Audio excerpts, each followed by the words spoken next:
is a great phenomenon we see both in the Jews of Spain and the Jewish diaspora in general, going back approximately 1,000 years ago, or even after that time. Jews have this tremendous drive, and they tend to be extremely creative in all environments.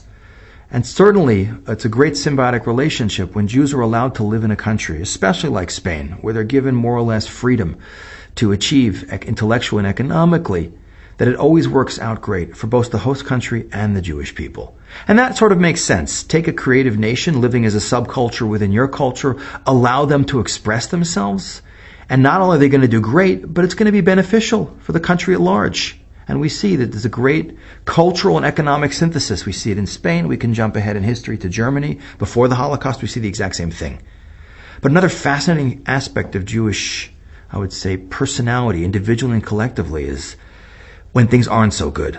Most cultures or peoples, when they're oppressed or go into difficult situation of persecution, enslavement, or anything like that, economic hardship, they generally go into a regressive state where creativity grinds to a halt. A great example is the African American community in America, brought as slaves, treated horribly, and even when they were finally emancipated, it took generations, and even until today, but certainly it took generations to attain true equality before the law, to be able to vote.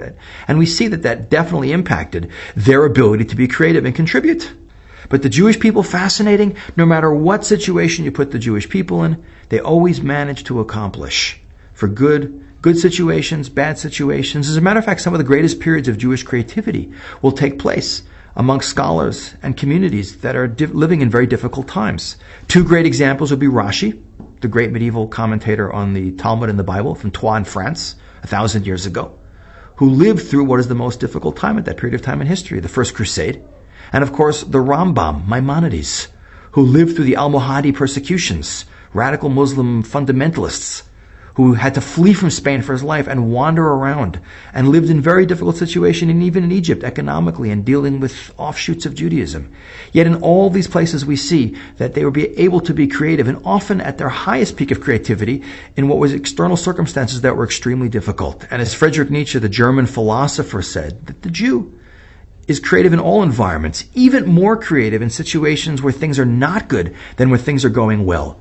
And this certainly points to a unique aspect of Jewish personality, the ability to be productive in all environments, and the ability of the Jewish people to contribute in a positive way to all cultures they live in, no matter what the circumstances they find themselves in.